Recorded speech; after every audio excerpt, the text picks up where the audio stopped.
Adakah sama pengajian ilmu pengetahuan pada masa Umayyah dengan masa sekarang atau dengan masa kita sekarang? Maka kita mau cari jawapan dalam klip video ini atau dalam pengajian ini. Assalamualaikum warahmatullahi wabarakatuh. Alhamdulillah, syukur kita kepada Allah. Salawat atas Nabi Muhammad sallallahu alaihi wasallam dan juga para sahabat radhiyallahu anhum. Alhamdulillah, wahai pelajar yang saya kasihi, minggu ni minggu yang ke-12 kita masih ngaji lagi secara online. Mudah-mudahan minggu yang seterusnya, minggu 13, 14 dan seterusnya kita boleh ngaji secara onsite nanti. Apabila kita kecek mengenai masalah ilmu pengetahuan, maka kita nak kecek sikit mengenai masalah kerajaan Bani Umayyah di segi perkembangan ilmu semasa kerajaan pemerintahan Bani Umayyah. Meskipun kerajaan Bani Umayyah terlalu sibuk dengan urusan-urusan pentadbiran atau mereka berperang dan memperluaskan kerajaan atau pembukaan wilayah, namun setiap khalifah tiada pernah melepas dan memandang dari sudut ilmu dan penyebaran dakwah Islam merupakan lanjutan dari Nabi Muhammad sallallahu alaihi wasallam dan juga para sahabat dan khulafa ar-rasyidin. Dan dalam masa ini berbagai-bagai ilmu telah dihasilkan oleh umat Islam kita sendiri. Maka kita tengok dalam kitab dalam halaman 48 dalam pelajaran yang kelima mengenai kerajaan Bani Umayyah di segi perkembangan ilmu semasa pemerintahan Bani Umayyah. Maka kita kecek mengenai masalah ilmu. Maka ilmu pada masa Bani Umayyah ia terbagi kepada dua, iaitu ilmu akliyah dan juga ilmu nakliyah. Apa ilmu akliyah dan juga apakah ilmu nakliyah? Ilmu akliyah adalah ilmu yang berpakar otak, wahai belajar, atau ilmu yang berhasil daripada manusia sendiri. Dan sedangkan ilmu nakliyah ni adalah ilmu yang merupakan daripada ilmu daripada Allah Subhanahu Wa Taala turun kepada Nabi Muhammad dan juga kepada kita sampai sekarang. Dan termasuk kita tengok di sini termasuk ilmu nakliyah dan sepertinya ilmu tafsir, ilmu Quran dan juga ilmu hadis seperti sebagainya. Dan juga ilmu akliyah ni termasuk dengan panggil wityasat, kanisat, kemi, jiwa, fisik, ilmu kanpet, ilmu tarikh, ilmu geografi. Ilmu termasuk dalam ni bagi ilmu akliyah pelajar.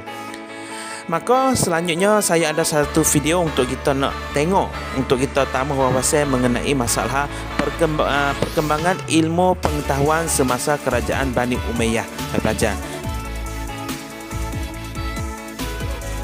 Bismillahirrahmanirrahim. Assalamualaikum warahmatullahi wabarakatuh. Apa kabar teman-teman? Di pertemuan kita kali ini kita akan membahas tentang ilmu pengetahuan pada masa Umayyah. Nah teman-teman, Bani Umayyah ini diambil dari nama Umayyah, kakek Abu Sufyan bin Harb, atau nenek moyang Muawiyah bin Abi Sufyan. Nah, Umayyah hidup pada masa sebelum Islam. Ia termasuk bangsa Quraisy. Daulah Bani Umayyah didirikan oleh Muawiyah bin Abi Sufyan dengan pusat pemerintahannya di Damaskus dan berlangsung selama 90 tahun. 90 tahun ini dari tahun 41 sampai 132 Hijriah atau 661 sampai 750 Masehi. Baik, selanjutnya pertumbuhan ilmu pada masa Umayyah. Nah, pada masa Umayyah ini ada 3 gerakan ilmu teman-teman. Yang pertama, gerakan ilmu agama karena semangat agama sendiri yang sangat kuat pada waktu itu. Yang kedua, gerakan filsafat karena ahli agama di akhir Bani Umayyah mempergunakan filsafat untuk melawan Yahudi dan Nasrani.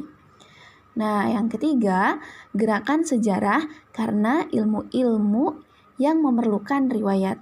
Nah, ketiga gerakan ini dapat disimak dalam penjelasan selanjutnya ya. Jadi jangan di-skip. Yang pertama ada gerakan ilmu agama. Nah, Gerakan dalam bidang ini dapat dibagi menjadi beberapa bagian. Yang pertama adalah lembaga dan pusat pendidikan Islam. Nah, pada zaman ini, masjid menjadi semacam lembaga pusat kehidupan dan kegiatan ilmu, terutama ilmu-ilmu agama. Seorang ustadz duduk dalam masjid dan murid duduk di sekelilingnya, mendengarkan pengajarannya. Kadang dalam satu masjid terdapat beberapa halaqah dengan ustadz dan pengajaran yang berbeda-beda. Kadang ustadz juga menggunakan rumahnya untuk mengajar. Nah, beberapa ustadz pada masa ini adalah Abdullah bin Abbas, Hasan Basri, Ja'far As-Siddiq, dan lain sebagainya. Selanjutnya, materi bidang ilmu pengetahuan. Nah, ilmu-ilmu agama yang berkembang pada zaman ini dapat dimasukkan dalam kelompok al-ulum al-islamiyah, yaitu ilmu-ilmu Al-Quran, hadis, fikih, tarikh, al-ummul lisaniyah, dan ulmul jugrafiyah. Nah, ilmu-ilmu agama Islam yang tumbuh dan berkembang pada masa Daulah Bani Umayyah antara lain yang pertama adalah ilmu qiraat. Nah, ilmu qiraat ini adalah ilmu cara membaca Al-Quran. Orang yang pandai membaca Al-Quran disebutnya apa? Qura, ya, atau qari. Pada zaman ini pula muncul 7 macam bacaan Al-Quran yang terkenal dengan qiraatus sa'bah yang kemudian ditetapkan menjadi dasar bacaan. Nah, yang kedua ada ilmu tafsir.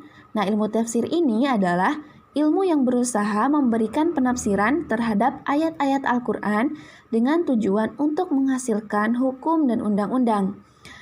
Nah, ahli tafsir yang pertama yaitu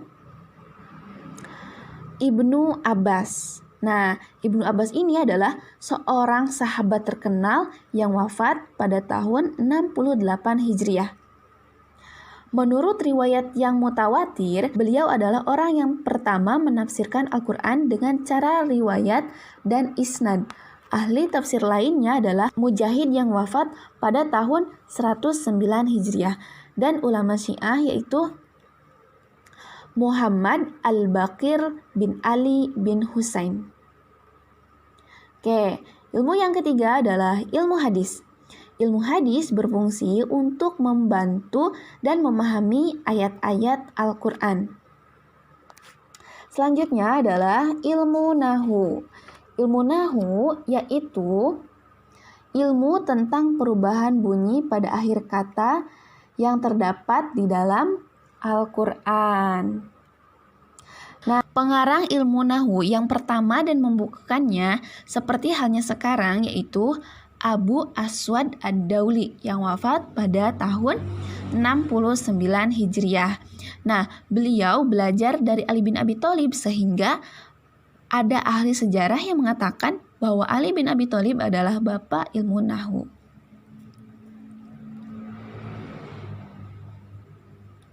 Nah, selanjutnya ada ilmu geografi atau ilmu geografi ya teman-teman. Nah, ilmu geografi ini bukan berasal dari bangsa Arab, namun bangsa Arab Muslim telah membuat ilmu ini menjadi satu ilmu yang tersendiri oleh karena 3 sebab, yaitu karena ibadah haji yang merupakan salah satu rukun Islam. Untuk menunaikan ibadah haji, kaum muslimin di seluruh penjuru dunia harus mengetahui ilmu geografinya atau ilmu buminya seperti itu. Dan yang kedua adalah kewajiban menuntut ilmu bagi kaum muslimin. Nah, hal ini juga mengharuskan kaum muslimin melakukan rihlah ilmiah atau menuntut ilmu. Nah, oleh karena itu mengharuskan kaum muslimin untuk mengetahui ilmu geografinya atau ilmu buminya seperti itu. Selanjutnya, keharusan berdakwah dan berjihad untuk mengembangkan Islam dan mengharuskan kaum muslimin mengetahui ilmu bumi juga. Ya. Oke, selanjutnya ada ilmu kedokteran. Nah, ilmu kedokteran. Dokter-dokter yang terkenal pada masa ini adalah Ahmad bin Ibnu Iyas yang hidup pada masa Khalifah Muhammad I, Yang kedua, Yahya ibnu Ishaq pada masa Abdullah bin Munzir yang kemudian diangkat menjadi menteri oleh An-Nasir. Selain itu ada Abu Al-Qasim Al-Zahrawi yang di barat terkenal dengan Abu Kalis. Ia dikenal sebagai dokter bedah, perintis ilmu penyakit telinga, dan pelopor ilmu penyakit kulit. Karyanya yang terkenal adalah At-Tasrif Lilman Azza'an At-Ta'lif. Selanjutnya ada ilmu arsitektur. Nah, ahli bangunan arsitektur pada zaman Bani Umayyah ini bertumpu pada bangunan sivil berupa kota-kota dan bangunan agama seperti masjid. Nah, pada masa Walid dibangun pula Masjid Agung yang terkenal dengan Masjid apa? Masjid Damaskus dengan arsitektur Abu Ubaidillah bin Jarrah. Masjid ini memiliki 68 pilar yang dilengkapi dengan dinding yang berukir indah. Selanjutnya ada ilmu bahasa dan sastra. Nah, pada abad ke-9 Masehi, bahasa Arab sudah menjadi bahasa resmi pada pemerintahan Daulah Umayyah. Tokoh yang menonjol pada zaman ini adalah Ali Al-Aqil serta sastrawan yang terkenal yaitu Abu Amr ibnu Muhammad ibnu Abdurrabih. Selanjutnya ada ilmu sejarah. Nah, kegemaran mempelajari ilmu hadis merupakan kecenderungan untuk menemukan sejarah. Aktivitas pengumpulan hadis melahirkan minat untuk menghimpun kisah Rasul yang tahap berikutnya melahirkan usaha ke arah penulisan sejarah. Nah, ulama yang terkenal di bidang ini adalah Abu Marwan Abdul Malik Ibnu Habib yang wafat pada tahun 238 Hijriah atau 852 Masehi. Selanjutnya, pada masa Bani Umayyah ini juga ada gerakan filsafat. Nah, gerakan filsafat ini muncul pada akhir zaman Bani Umayyah untuk melawan pemikiran Yahudi dan Nasrani. Nah, pemikiran teologis dari agama Kristen sudah berkembang lebih dulu sebelum datangnya Islam dan masuk ke lingkungan Islam secara sengaja untuk merusak akidah Islam, akidah umat muslim, seperti itu. Karena itu timbul dalam Islam pemikiran yang bersifat teologis untuk menolak ajaran-ajaran teologis dari agama Kristen yang kemudian disebut dengan ilmu kalam, seperti itu. Selanjutnya ada gerakan sejarah. Nah, pada masa zaman Bani Umayyah, gerakan sejarah menghasilkan tarikh yang terbagi menjadi dua bagian. Yang pertama adalah tarikh Islam, yaitu tarikh kaum muslimin dengan segala perjuangannya, riwayat hidup pemimpin-pemimpin mereka. Sumber tarikh dalam bidang ini adalah amal dan perbuatan mereka sendiri. Nah, bagian yang kedua adalah tarikh umum, yaitu tarikh bangsa-bangsa lain yang dipelajari dan disalin dengan sungguh-sungguh sejak zaman Bani Umayyah. Nah, hal ini karena khalifah mereka termasuk orang yang paling gemar mengetahui orang-orang ternama dari tarikh bangsa lain. Seperti itu. Oke, selanjutnya ada rekonstruksi sejarah pertumbuhan ilmu pengetahuan pada masa Bani Umayyah. Nah, Islam periodisasi sejarah pertumbuhan ilmu pengetahuan Islam selalu berada dalam periode sejarah Islam itu sendiri. Secara garis besar, Harun Nasution merincikan sejarah Islam ke dalam 5 periode, yaitu periode Nabi Muhammad SAW dari 571 Masehi sampai 632 Masehi. Yang kedua ada periode Khulafaur Rasyidin dari 632 Masehi sampai 661 Masehi. Nah, yang ketiga ada periode kekuasaan Daulah Umayyah. Nah, yang saat ini kita sedang dibahas ya teman-teman, dari 661 Masehi sampai 750 Masehi. Yang keempat ada periode kekuasaan Daulah Abbasiyah, yaitu dari 570 Masehi sampai 1250 Masehi. Nah, yang terakhir ada periode jatuhnya kekuasaan khalifah di Baghdad dari 1250 Masehi hingga sekarang. Seperti itu ya.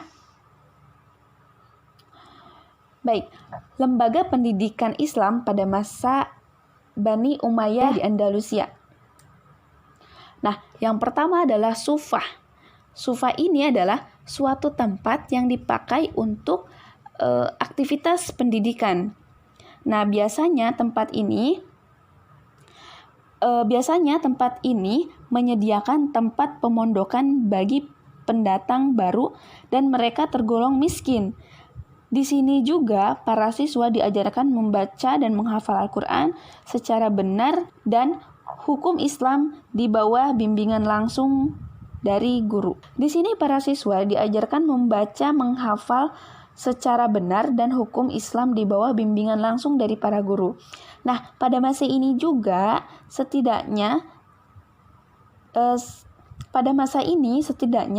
telah ada 9 sufah yang tersebar di kota Madinah.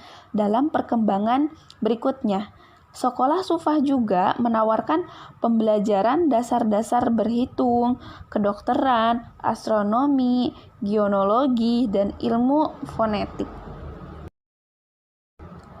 Selanjutnya ada kutab atau maktab. Nah, kutab atau maktab ini adalah lembaga pendidikan Islam tingkat dasar yang mengajarkan membaca dan menulis, kemudian meningkatkan pada pengajaran Al-Quran dan pengetahuan agama tingkat dasar. Kalau misalkan di zaman sekarang ya mungkin tingkat dasar itu sekolah SD ya teman-teman. Selanjutnya ada halakoh. Nah, apa sih halakoh itu? Halakoh artinya melingkar. Maksudnya, proses belajar mengajar yang dilaksanakan di mana murid-murid melingkari gurunya. Seorang guru biasanya duduk di lantai, menerangkan, membacakan karangannya, atau memberikan komentar atas karya pemikiran yang lain. Nah, kegiatan halakoh ini biasanya terjadi di masjid atau di rumah-rumah. Nah, kegiatan halakoh ini juga tidak khusus untuk mengajarkan atau mendiskusikan ilmu agama, tetapi juga ilmu pengetahuan umum, termasuk filsafat. Selanjutnya ada majelis. Majelis ini yang berarti sesi di mana aktivitas pengajaran atau diskusi berlangsung.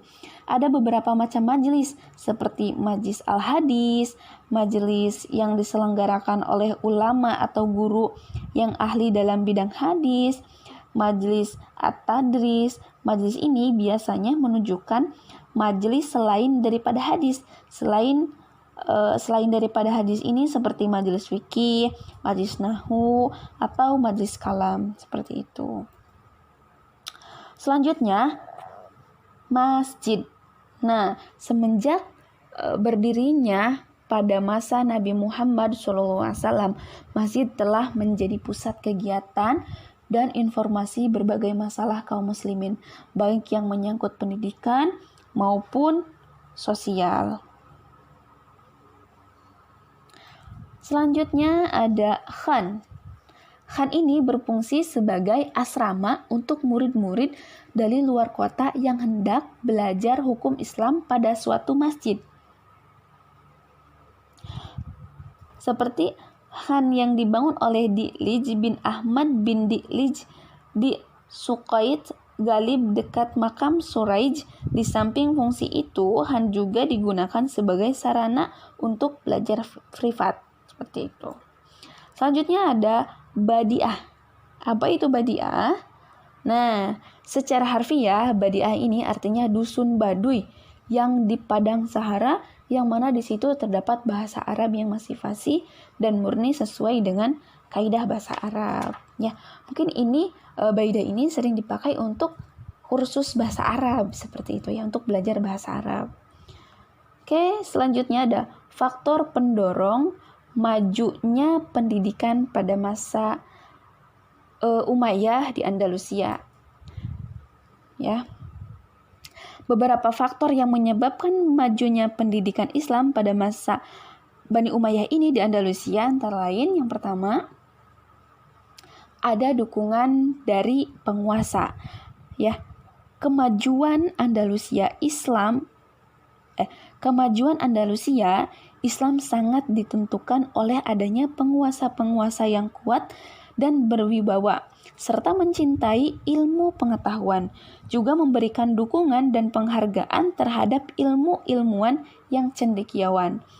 Nah, faktor yang kedua, didirikannya sekolah-sekolah dan universitas-universitas di beberapa kota di Spanyol oleh Abdurrahman dan An-Nasir dengan universitasnya yang terkenal di Cordova, seperti bangunan dan perpustakaan-perpustakaan yang memiliki koleksi buku-buku yang cukup banyak.